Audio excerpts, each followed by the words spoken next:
السلام علیکم، امید ہے کہ سب ٹھیک ہوں گے۔ آج کا ہمارا واقعہ ہے حضرت ادریس علیہ السلام اور ان کا جنت کا سفر، کہ کیسے وہ جنت میں گئے اور پھر واپس نہیں آئے۔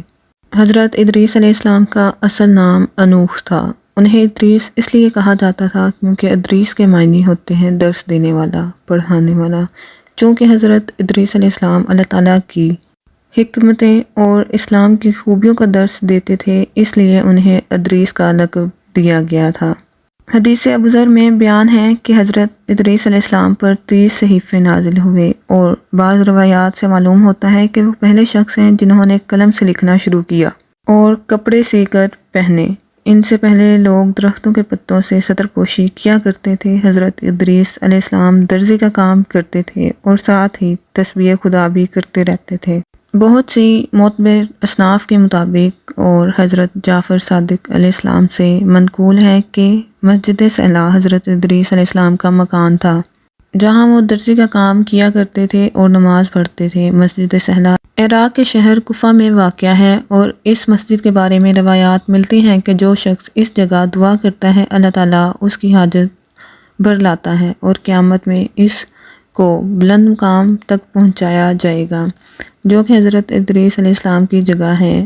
اور ایک حدیث میں ہے کہ عبداللہ بن عباس سے منقول ہے کہ حضرت ادریس علیہ السلام دن میں شہر شہر گھومتے، یعنی سیاحت کیا کرتے تھے، اور روزے میں رہتے تھے۔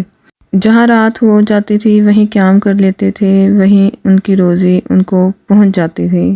فرشتے ان کے نیک اعمال بھی دوسرے لوگوں کی طرح آسمان پر لے جاتے تھے۔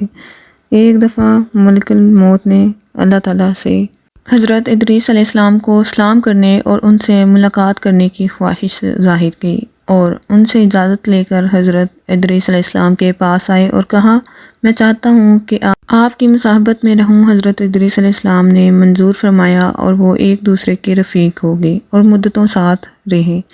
دن کو روزے رکھتے تھے، جبکہ رات کو حضرت ادریس علیہ السلام کا کھانا پہنچ جاتا تھا۔ وہ ملک الموت کو کھانے میں شریک ہونے کی دعوت دیتے۔ وہ کہتے کہ مجھ کو ضرورت نہیں ہے، اور نماز میں مشغول رہتے۔ حضرت ادریس علیہ السلام تھک کر سو جاتے، لیکن ملک الموت کو نہ سستی لاحق ہوتی نہ وہ سوتے۔ اسی طرح چند روز گزر گئے، اور ایک دن وہ انگور کے ایک باغ اور گوسفند کے ایک غلہ کی طرف سے گزرے۔ انگور پکے ہوئے تھے۔ ملک الموت نے پوچھا، کیا آپ پسند کرتے ہیں کہ ہم بھیڑ کا ایک بچہ اس غلہ سے اور انگور کے چند گوشے اس باغ سے لے لیں، اور شام کو آپ اسی سے افطاری کر لیں؟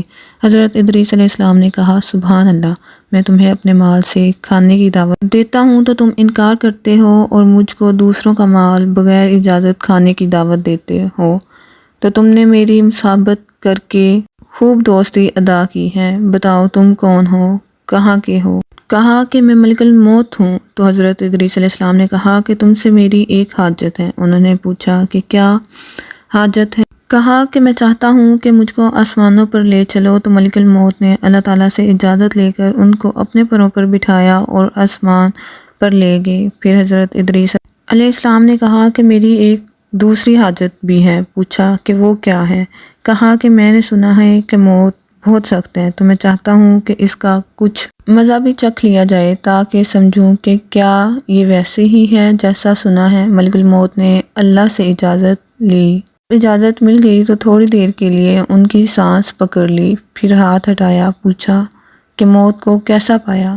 انہوں نے کہا، بہت شدید، اس سے بھی زیادہ جیسا کہ میں نے سنا۔ پھر کہا، ایک اور حاجت ہے، مجھ کو جہنم کی آگ دکھا دو۔ تو ملک الموت نے خادم جہنم کو بول کر دروازہ کھولنے کا حکم دیا۔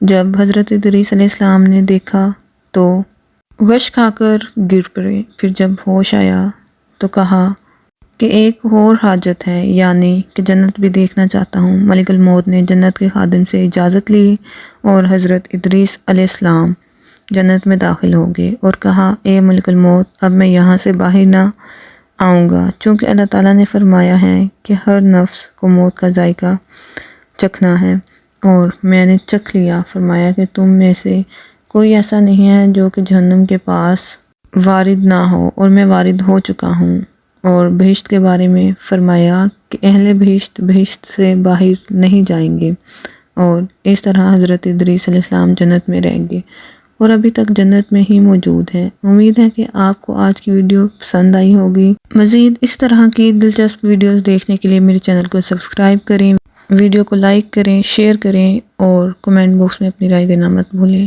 اللہ حافظ، جزاک اللہ۔